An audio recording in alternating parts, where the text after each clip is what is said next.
Сәлем қыздар. Егер де сіздер менің арнама алғашқы келіп тұрсаңыздар, менің есімім Шолпан болады.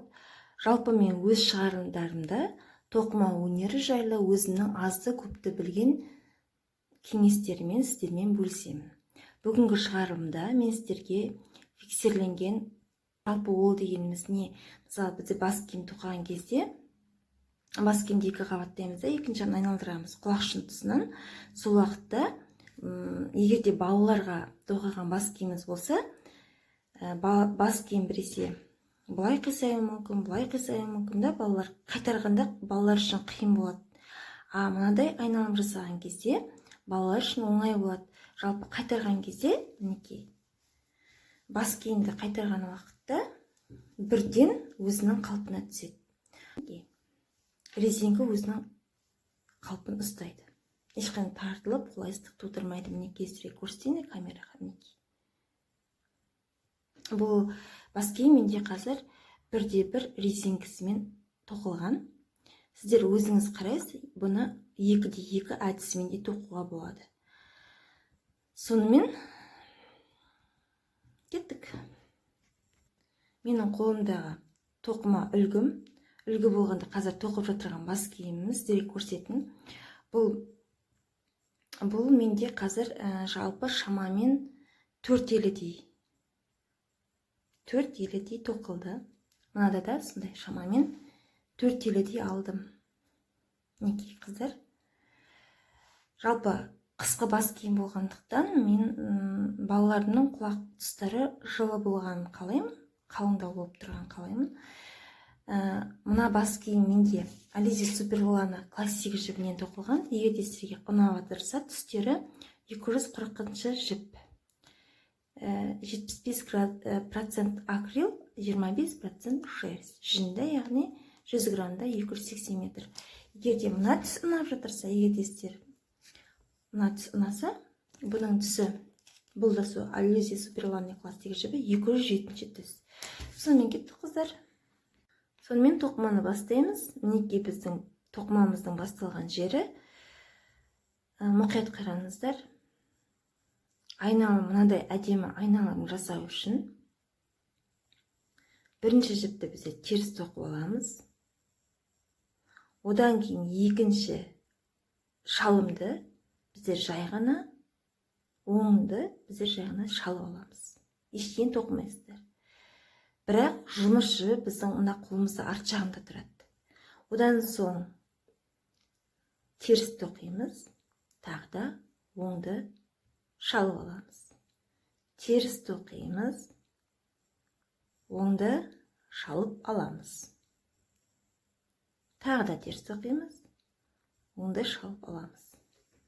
Сіздерге түсінікті болып жатыр деп ойлаймын. Қараңыздар, тағы да оңды жай ғана алдық. Жұмыс жібі біздің оңның ар жағында тұр. Терісті тағы да шалып аламыз. Мінекей.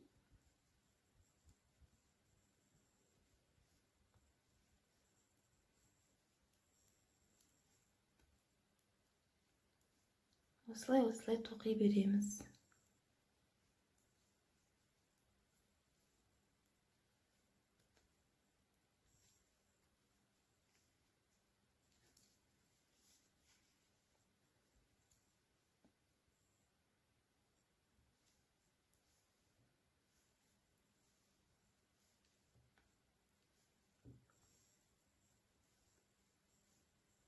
Түсіне қатысты тұрғыда қыздар, мінекей оңды алдық.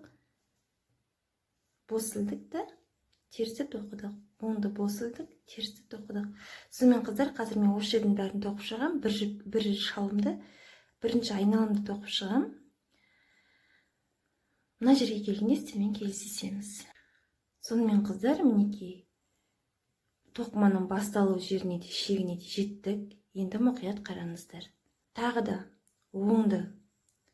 Жаңа бірінші жолда біздер оң жіпті тоқымай бос шалып алдық қой. Фокус кетіп қалып жатыр. Тағы да сол екінші айналымда ешқандай да тоқымай бос шалып аламыз. Мінекей.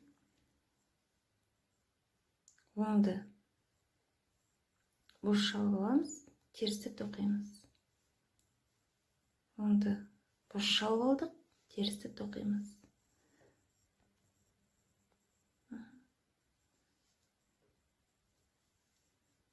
Сіздерге анық көрініп жатыр деп ойлаймын.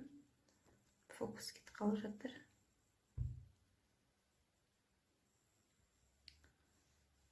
Теріс тоқыдық, оң шалдық.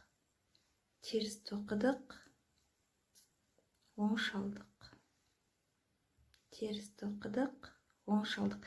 Қыздар, содан кейін тоқып жатқан кезде естеріңізде болсын да, мына жіпті деген тоқып жатқан кезде өте қатты боз етіп былай жіберіп, араларын ашып жібермеңіздер, немесе өте қатты тартпаңыздар. Ол да жаңағы тоқығы кезінде сіздің айналмаңызға ол да әсер етеді, жаңағыдай әдемі болып, мынандай қалыпқа түспеуіне ол да әсер етеді. Өте де қатты тартпаңыздар, өте бос та алмаңыздар, жай ғана қалыпты түрде алсаңыздар өте керемет болады. Мінекей, бұл біздерде екінші жол. Бірінші жолда да терісті тоқыдық, оңды шалып алдық. Екінші жолда да, екінші айналым біткен кезде тағы да сіздермен кездесеміз. Сонымен қыздар, екінші айналымды да біттірдік. Енді үшінші айналымға түсеміз. Бұнда да ешқандай ерекшелігі жоқ. Сол бұрынғыдай оңды жай ғана бос шалып аламыз, терісті тоқимыз. Оңды бос шаламыз, терісті тоқимыз. Бұл бізде үшінші айналым.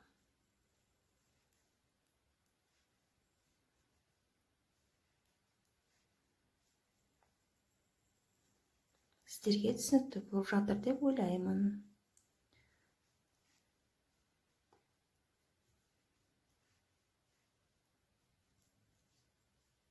Мінекей, мына жерде біздің қайтарылып жатырған жеріміз, қайтарылып келе жатыр мінекей. Осылай тоқи береміз. Қазір сіздермен осы айналым біткен кезде қайтадан кездесемін. Сонымен қыздар, үшінші айналымда бітті. Мінекей, тоқыманың бастапқы тұсына келдік. Қыздар, сіздер ойлап отырған боларсыздар, бұл неге сырға қойып қойды деп. Өкінішке орай менің сатып алған маркерлерім сынып қалды, сол себептен. Жалпы маған маркер керек емес, бірақ сіздер үшін көрнекті болу үшін, көрініп тұру үшін сіздер үшін сырғамды қойып отырмын. Так, үшінші айналым бітті. Енді бұл айналымнан кейін оңды терісті резинка түрінде ешқандай өзгеріссіз тоқи береміз. Міндетті түрде үш айналымда жаңағыдай мен айтқандай тоқисыздар.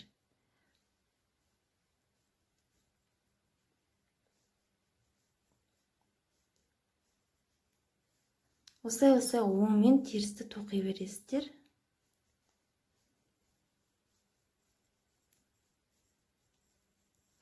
Қазір мен біраз тоқимын. Осылай 3-4 айналым тоқуым мүмкін. Содан кейін сіздермен қайтадан кездесемін. Мінекей, қайтарылым кәдімгідей көрініп қалды. Сонымен қыздар, жаңағы біздің тоқыған кейін мен біраз бой тоқыдым. Мінекей, қазір тоқу үстіндемін. Мінекей, мына үш бойға айналымдікі азды көпті білінеді. Бірақ та қорықпаңыздар. Егер де балаңыз ұзыннан кием десе, или өзіңіз солай киетін болсаңыз, ешқандай де сөкеттігі жоқ, осылай тоқып кие беруіңізге болады. Немесе қайтарып кием десеңіз, бас киімді, онда да мінекей өте ыңғайлы, сіздерге көрініп тұрған шығар. Мінекей, одан соң мен ары қарай тоқи берем. Одан соң тоқи берем. Содан соң белгілі бір межеге жеткенде мүмкін осы бір оң бір теріспен тоқи беруі мүмкін, немесе басқа ұзыр салуы мүмкін. Сонымен егер балаңыз мына тоқылған бас киімді бұлайынан кием десе, мінекей. Мен мына бас киімді жаңа ғана тоқып болғанмын. Бүгін ғана тоқып болған. Әлі жуған жоқпын. Сол себепті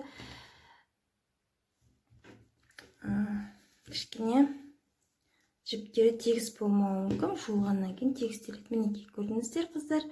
Сонымен арнайы шығарым бүгінгі сіздерге ұнады деп ойлаймын. Егер де сіздерге шығарым ұнаса, лайк басыңыздар, арнама жазылыңыздар, коммент қалдырыңыздар. Қазақ тілді каналымның, менің жас қана каналыма қолдау білдіргендеріңе тағы да рахмет. Арнама кіріп қарағандарыңыз үшін үлкен рахмет. Сонымен сау болыңыздар. Пока-пока.